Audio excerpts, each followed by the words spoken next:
जय हिंद दोस्तों, आप सभी का स्वागत है आपके अपने यूट्यूब चैनल प्रियंका जी की जीएस क्लासेस पे। तो कल जो है सुबह में हमने 2022 का ही जो है हिंदी का फर्स्ट सीटिंग का जो है मैंने हिंदी का 25 क्वेश्चन नहीं 30 क्वेश्चन कराया था, क्योंकि 2022 में जो एग्ज़ाम के पैटर्न थे वो थोड़ा अलग थे। लेकिन हाँ, प्रीवियस ईयर क्वेश्चन है तो हमें सारे करने हैं, क्योंकि प्रीवियस ईयर क्वेश्चन से क्वेश्चन पूछे जाते हैं। तो आज भी हम जो है वो 30 क्वेश्चन करेंगे। तो चलिए स्टार्ट करते हैं। और जो लोग चैनल पे पहली बार जुड़े हैं तो प्लीज़ चैनल को सब्सक्राइब, वीडियो को लाइक ज़रूर कर लीजिएगा अगर पसंद आए तो चलिए देखते हैं।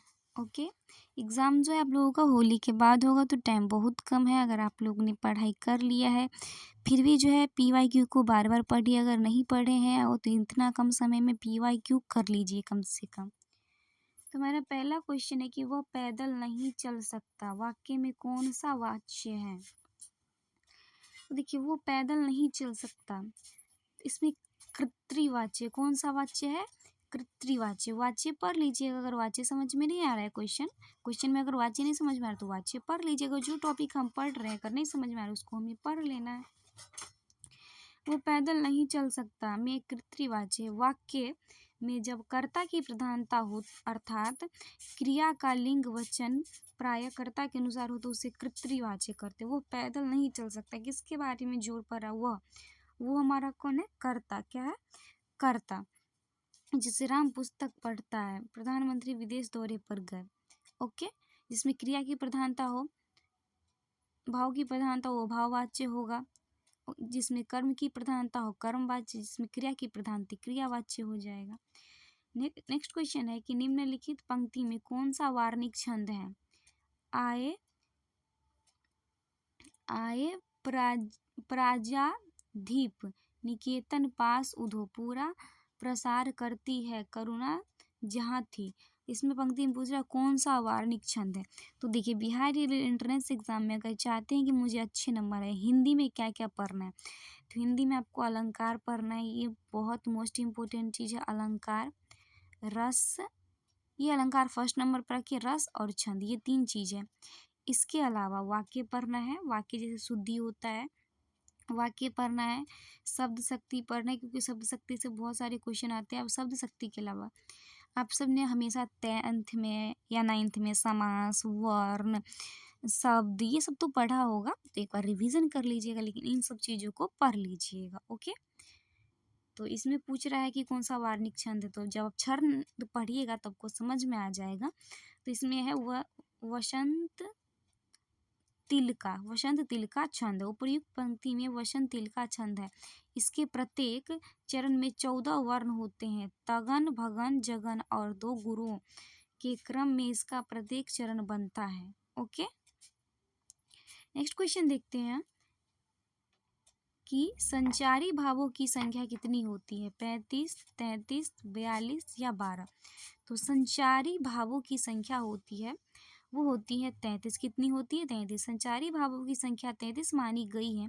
जो भाव मन में केवल अल्पकाल तक संचरण करके चले जाते हैं वे संचारी भाव या व्यभिचारी भाव कहलाते हैं, जो अनुकूल परिस्थिति में घटते बढ़ते हैं। ओके, और एक चीज़ दोस्तों, देखिए एग्ज़ाम जो है वो आपका होली के बाद हो भी सकता है, क्योंकि बोला गया मार्च के तीसरे सप्ताह में होगा, और ये भी हो सकता है कि अप्रैल में हो। अगर लास्ट मार्च में स्टार्ट नहीं होता है तो अप्रैल से 1 अप्रैल से स्टार्ट होगा, क्योंकि 2024 में जो एग्ज़ाम है वो 1 अप्रैल से स्टार्ट हुआ था। और जिन लोगों ने अभी भी तैयारी स्टार्ट नहीं किया है, और जो लोग सोचते हैं कि अभी हम कैसे पढ़े, इतना कम समय में हमने कुछ नहीं पढ़ा है तो क्या पढ़े, तो उन लोगों के लिए भी टाइम तो है नहीं, तो उनके लिए एक चीज़ है कि वो PYQ करेंगे। जो लोग पढ़ लिए उनको तो मैं बार बार कहूँगी कि वो PYQ को बार बार पढ़े। जो लोग नहीं पढ़े हैं तो कम टाइम में PYQ कम से कम करके जाइए। और जो मैं जैसे हिंदी में मैंने बोला अलंकार, तो उन सब चीज़ों को थोड़ा सा पढ़ लीजिए, क्योंकि कम टाइम है। अगर नहीं पढ़े तो मेहनत करना पड़ेगा। और अगर PYQ आपके पास नहीं है और आप PYQ लेना चाहते हैं तो PYQ 2022 से लेकर 2024 तक का विथ सॉल्यूशन, जैसे यहाँ दिख रहा है विथ सॉल्यूशन है। जैसे देखिए ये हिंदी का हो गया, ये हिंदी का हो गया, इंग्लिश में भी विथ सॉल्यूशन, इंग्लिश में है भी है, मैथ में भी विथ सॉल्यूशन है, मैथ का भी क्वेश्चन विथ सॉल्यूशन, सारी चीज़ विथ सॉल्यूशन मिल जाएंगे। अगर आपको ये पीडीएफ चाहिए तो टेलीग्राम चैनल का लिंक आपको मेरे चैनल के डिस्क्रिप्शन में मिल जाएगा, वहाँ जाइएगा।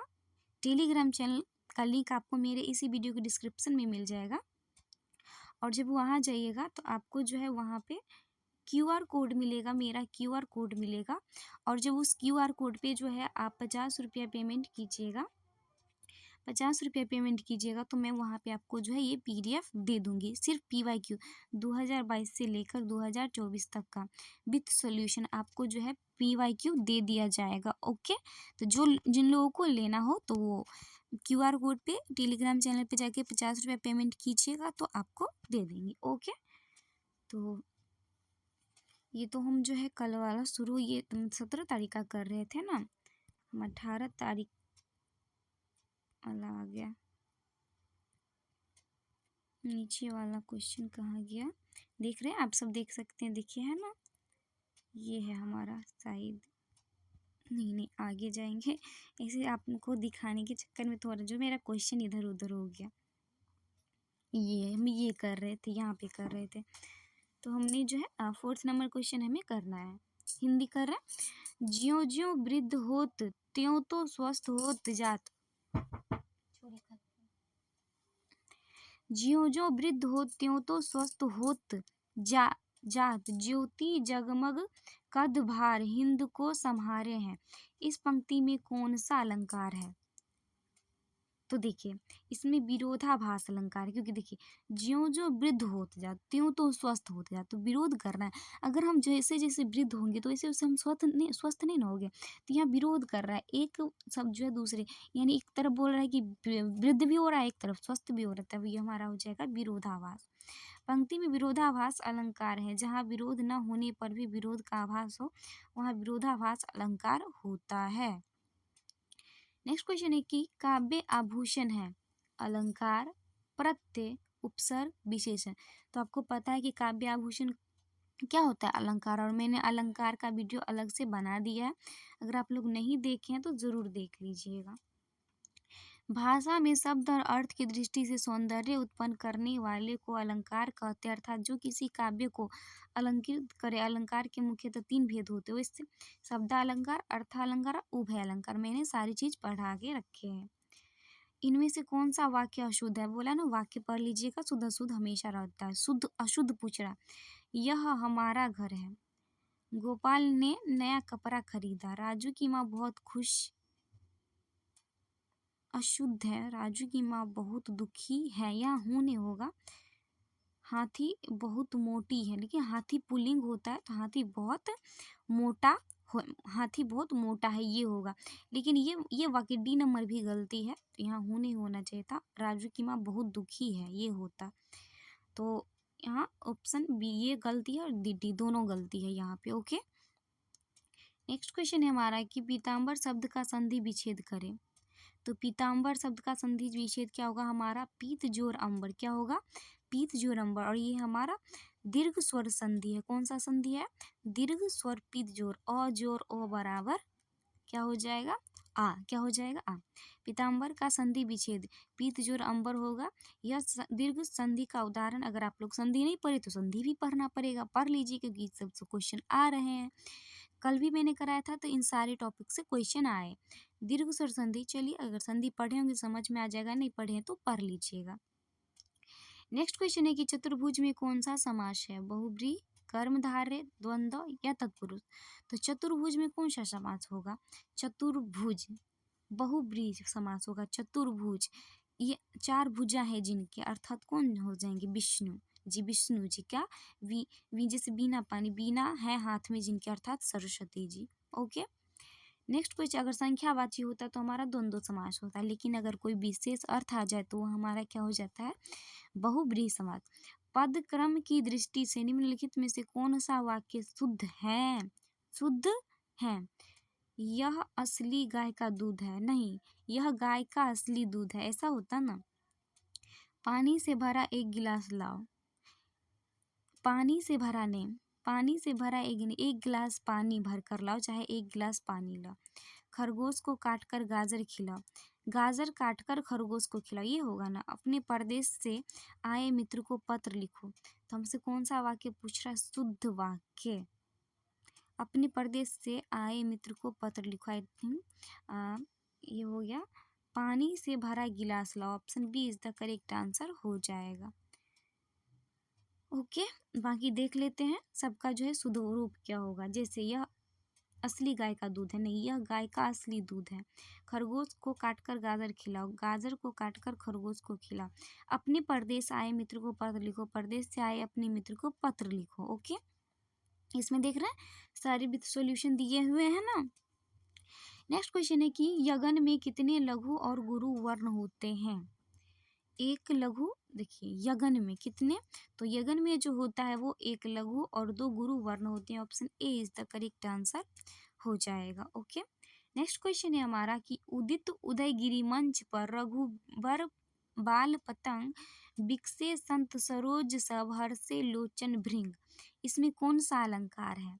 तो इसमें आपका जो है वो रूपक अलंकार है। कौन सा अलंकार है? रूपक अलंकार है।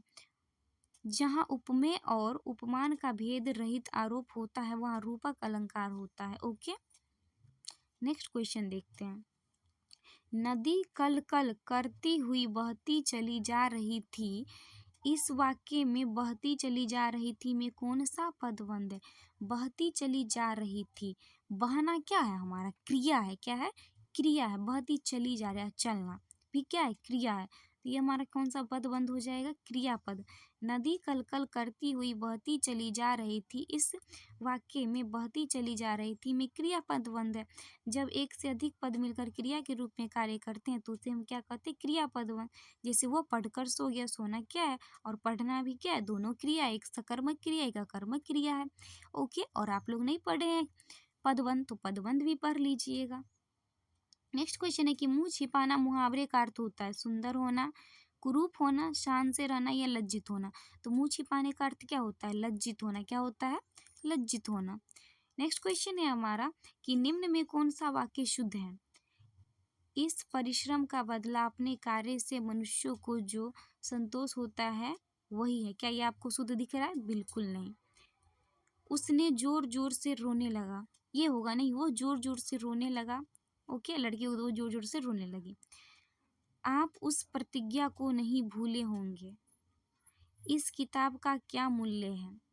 इसका शुद्ध वाक्य क्या हो जाएगा? इस किताब का क्या मूल्य है? ये तो शुद्ध है ना, इस किताब का क्या मूल्य, और हमें शुद्ध वाक्य ही पूछ रहा है। नेक्स्ट क्वेश्चन है इनमें से कौन सा वाक्य अशुद्ध है? रमेश बैलों को रस्सी से बांध कर लाया, माँ ने कहानी सुनाई, ये तब से शुद्ध लग रहा है। तो दो ऑप्शन और देखते हैं, इनमें से देखते हैं कौन सा अशुद्ध है, क्योंकि हमसे अशुद्ध पूछा गया है। नेक्स्ट है कि उसके विरुद्ध मुकदमा चलाया गया, उसके विरुद्ध ने उस पर मुकदमा चलाया गया, ये शुद्ध होगा। तो हमारा यही करेक्ट आंसर हो जाए, क्योंकि यह शुद्ध है। वे आज मथुरा से आएंगे, ये शुद्ध है हमारा। नेक्स्ट क्वेश्चन, क्योंकि कभी कभी वाक्य देखकर लगता नहीं कि शुद्ध है अशुद्ध है, तो इसीलिए बोलती हूँ कि वाक्य पढ़ लीजिएगा, शुद्ध अशुद्ध पढ़ लीजिएगा। समास का अर्थ क्या होता है? विस्तार, संक्षेप, लंबा, इनमें से कोई। तो समास का अर्थ जैसे जो लंबा, चतुरानन, तो इसमें तो नहीं ना पता चल रहा है कि किनके चार भुजा हैं। ओके, चतुरानन। ओके, तो इसमें क्या होता है? विस्तार, लंबा नहीं होता, इसमें क्या होता है? संक्षेप होता है। समास का अर्थ होता है संक्षेप करना। दो या दो से अधिक सार्थक शब्दों के परस्पर मेल को समास कहते हैं। समास के कितने भेद होते हैं? 6 भेद होते हैं। अव्ययीभाव समास, तत्पुरुष, कर्मधारय, द्विगु समास, द्वंद्व समास और बहुब्रीहि समास। नेक्स्ट क्वेश्चन है हमारा कि जहाँ किसी बात का वर्णन इतना बढ़ा चढ़ाकर किया जाए कि सीमा या मर्यादा का उल्लंघन हो, वो कौन सा समास हो? मैंने पढ़ाया था आप लोग को, उसे कहते हैं अतिशयोक्ति अलंकार। जिसमें बहुत ज़्यादा बढ़ा चढ़ाकर बोला जाता है तो उसे हम अतिशयोक्ति अलंकार। जैसे हनुमान की पूंछ में लग न पाई आग, सिगरी लंका जल गई निशाचर भाग। तो देखिए यहाँ पे क्या बोल रहा है कि उसके पूंछ में आग भी नहीं लगी और लंका भी जल गया, ऐसा नहीं ना होता, बढ़ा चढ़ाकर बोला गया, तो हमारा क्या होगा? अतिशयोक्ति अलंकार। नेक्स्ट क्वेश्चन है कि इसके मैं चेक करूँ, मेरा वीडियो रिकॉर्ड भी हो रहा है। ओके, नेक्स्ट क्वेश्चन है कि शशि मुख पर घूंघट डाले आंचल में दिए दीप छिपाए में कौन सा अलंकार है? शशि मुख पर घूंघट डाले आंचल में दीप छिपाए, इसमें रूपक अलंकार है क्योंकि यहाँ पे भी जो है मुख मुख यानी उपमेय और ससी उपमान का आरोप है इस वाक्य में, इसलिए हमारा क्या हो जाएगा रूपक अलंकार, जो अर्थालंकार का भेद है। रूपक अलंकार है पाए जी मैंने राम रतन धन पायो, मैया मैं तो चंद्र खिलौना लिन्यो, राम कृपा भव निशा श्री। तो ये डी इनमें से सभी जो है ये रूपक अलंकार है, तो D is the correct answer हो जाएगा। मानो भीत जानी हमको नहीं पढ़ना है, मुझे मानो मिल गया, डायरेक्ट मारेंगे उत्प्रेक्षा अलंकार। मैंने एक चीज बताया था आपको, किसी भी वाक्य में मनु जनु जानो मनहु मानो लगा हो, आंख मूंद की उत्प्रेक्षा हमारी बिल्कुल सही हो जाएगा, ज्यादा दिमाग नहीं लगाना है बस। ओके, नेक्स्ट क्वेश्चन देखते हैं। जिसके हृदय में दया नहीं उसे कहते हैं निर्दयी, निर्गम, कृतज्ञ, नास्तिक। तो जिसके हृदय में दया नहीं उसे क्या कहते हैं निर्दयी कहते हैं। ओके, निर्गम का क्या अर्थ होता है निकलने का मार्ग या निकासी।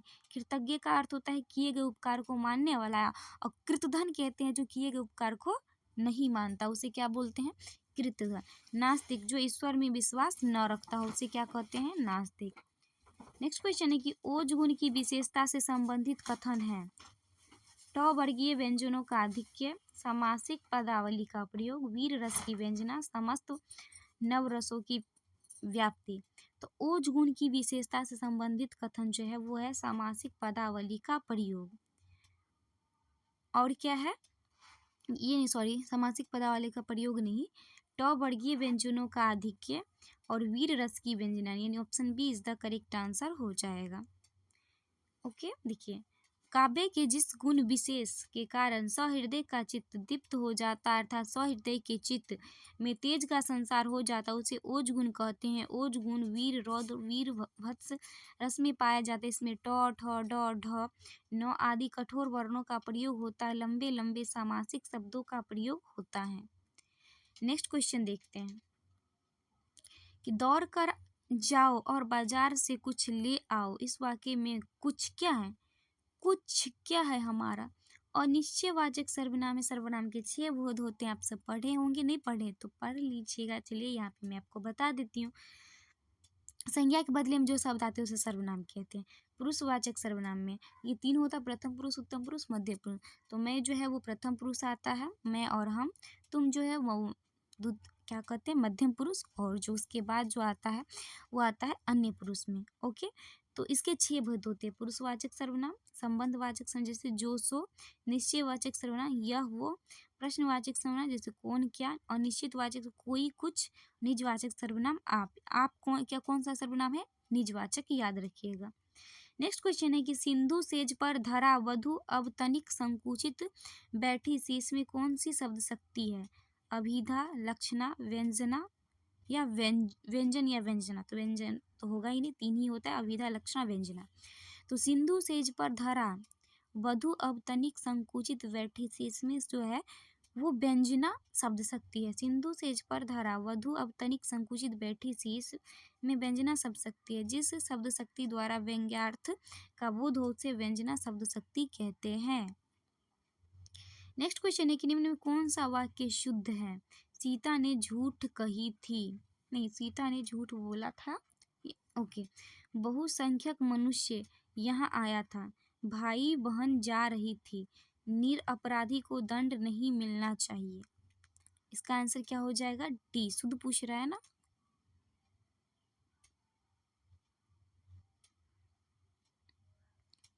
क्या आंसर हो जाएगा डी। देखिए यहाँ दिया, और बाकी सबका देख लेते हैं जो अशुद्ध दिया है। जैसे सीता ने झूठ कही थी, सीता ने झूठ कहा था। बहुसंख्यक मनुष्य यहाँ आया था, बहुसंख्यक मनुष्य यहाँ आए थे। भाई बहन जा रही है, भाई बहन जा रहे हैं।